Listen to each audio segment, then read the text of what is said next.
मेरे सभी दोस्तों को अनुज का प्यार भरा प्रणाम। कैसे हैं आप सब दोस्तों? आज आपको एक छोटी सी मगर बड़ी दिल को छू जाने वाली कहानी सुनाता हूँ। आप और मैं और हम सब परेशान हैं इस दुनिया में, हमारे साथ ही ऐसा क्यों होता है। तो आज मैं उसका एक छोटा सा जवाब देने की कोशिश करता हूँ। आशा करता हूँ कुछ लोगों को समझ में आएगा, लेकिन उसके बाद भी कुछ लोगों के प्रश्न होंगे। अगर आपके प्रश्न हैं तो आप मुझसे या अपना प्रश्न कर सकते हैं, कोशिश करूंगा उसका उत्तर देने की। आज की जो कहानी है उस कहानी का शीर्षक है कर्म का फल। जी हाँ, कर्म का फल। तो गोया बात यह है कि एक बहुत पुरानी बात है, किसी गांव में दो मित्र रहा करते थे। एक ब्राह्मण था, एक वैश्य। वैश्य यानी जिसे आजकल हम व्यापारी वर्ग बोलते हैं। दोनों में बड़ी अच्छी दोस्ती थी, दोनों बहुत गहरे दोस्त थे, एक दूसरे के सदा काम आते थे। ब्राह्मण पूजा पाठ किया करता था, उसके लिए वो उसको दान दक्षिणा में कुछ दे दिया करता था। और ब्राह्मण अपनी जीविका ऐसे ही चला रहे थे। पूरे गांव में पूजा पाठ करते थे, महादेव को याद करते थे, रोज पूजा नित्य क्रम हमेशा समय पे करते थे। और वैसे अपना धंधा पानी हेरा फेरी जो छोटी मोटी कर लेता है आदमी एक बनिया होके, एक बिजनेस में तो अप डाउन चलते रहते हैं। लेकिन दोनों अच्छे मित्र थे, अपना काम कर रहे थे। अचानक क्या होता है, उस गांव में, जिस गांव में वो दोनों रह रहे होते हैं, उस गांव में उस इलाके में पूरे में सूखा पड़ जाता है। भयानक वो जगह सूखे की चपेट में आ जाती है। तो दोनों मित्र बड़े परेशान होते हैं। और वो सूखा जो है कुछ वर्षों तक चलता है, 2-3 वर्ष बीत जाते हैं। कुछ समय तक तो दोनों काम चलाते हैं। फिर एक दिन दोनों मित्र तय करते हैं कि चलो मित्र, अब हम इस गांव से पलायन करते हैं, कहीं और दूसरे शहर में चलते हैं, अपनी आजीविका खोजते हैं। ना तो यहाँ मेरी पंडिताई चल रही है और ना तेरी दुकान चल रही है, तो चल भाई चलते हैं। दोनों मित्र फैसला करते हैं, अपना बोरिया बिस्तरा उठाते हैं और निकल पड़ते हैं गांव से। जनाब गांव से निकल जाते हैं। रास्ते में चलते चलते उनके सामने एक बहुत बड़ा एक जंगल पड़ता है, जिसे वो क्रॉस कर रहे होते हैं। अब जंगल क्रॉस करते करते अचानक से ब्राह्मण देवता जो होते हैं, हमारी तरह काले ब्राह्मण देव, उनके पैर में इतना बड़ा कांटा चुभ जाता है, खचक से उनके पैर में घुस जाता है। सोचिए, इतना बड़ा कांटा खचक से पैर में घुस गया। अत्यंत पीड़ा होती है ब्राह्मण देवता को, अत्यंत पीड़ा होती है। खूब चिल्लाते हैं, खूब चिल्लाते हैं। गोया अब कर तो कुछ नहीं सकते हैं, पैर में कांटा गड़ गया। तो उनका मित्र जो है उनके पैर से वो कांटा निकालता है, उसमें थोड़ा मरहम पट्टी करते हैं और कहता है, मित्र थोड़ी देर आराम करो, फिर आगे चलते हैं, आगे की यात्रा तय करते हैं।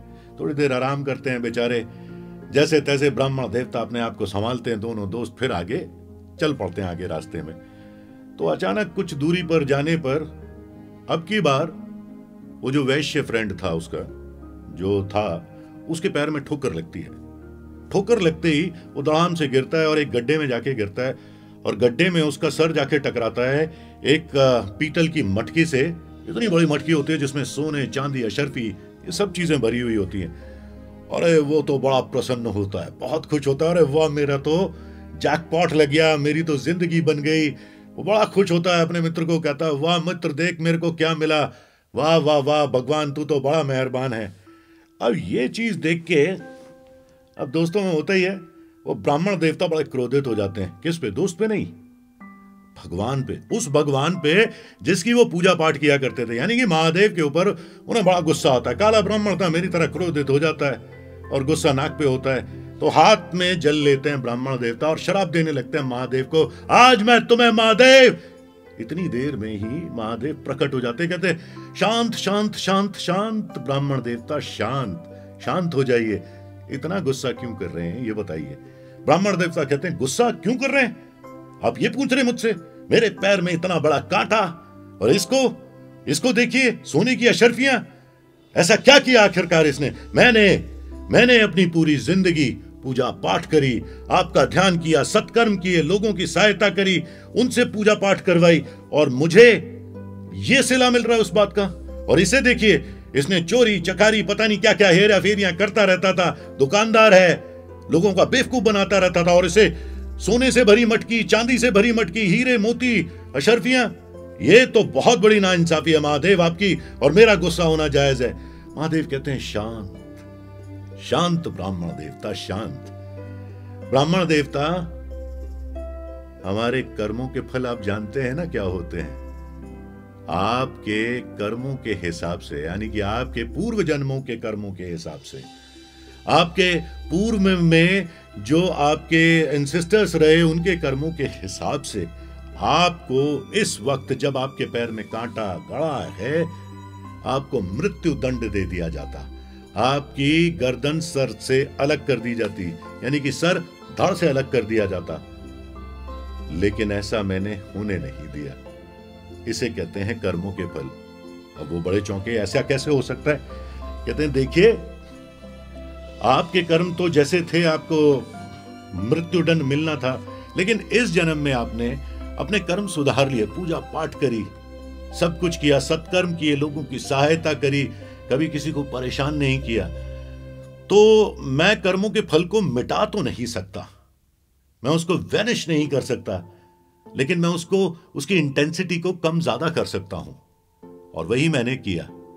आपका सर धड़ से अलग होना था, लेकिन मैंने उस सजा को घटा के दुख तो आपको दिया, दर्द तो मैंने आपको उतना ही दिया, पीड़ा तो मैंने आपको उतनी ही दी, लेकिन मात्र एक कांटे से आपको छोड़ दिया। अब आगे का जीवन आपका सुखमय है, ब्राह्मण देवता निश्चिंत रहिए।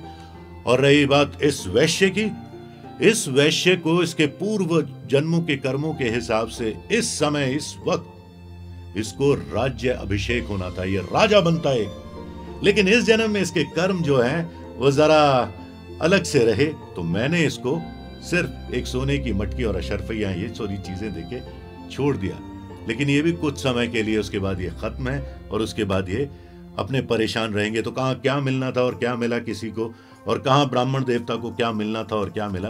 तो कहानी का मतलब ये है कि आप अपने अच्छे कर्म करते रहिए। क्या जाने हमारे पिछले पूर्व कर्मों के हिसाब से हमें क्या फल मिल रहे हैं और क्या हमारे साथ हो रहा है। परेशान मत होइए, मेरे साथ क्यों हो रहा है, मेरे साथ ही ऐसा क्यों होता है, मैं ही क्यों भगवान। सिर्फ उस भगवान पे विश्वास रखिए, उस ऊपर वाले पे अटूट विश्वास रखिए। अच्छे कर्म करेंगे, आपके साथ बुरा तो होगा, लेकिन उसकी इंटेंसिटी कम और ज्यादा हो सकती है। मेरे साथ हुआ, मैं इसका जीता जागता सबूत हूं, और मैं इस बात को अच्छे से मानता हूं। और मुझे भी मेरे कर्मों की सजाएं मिली, मेरे जो कर्म थे मिली, और उसके बाद जो दे रहा है भगवान, जो है मेरे पास, वो सब कुछ उसी का किया धरा है, उसी का दिया हुआ है।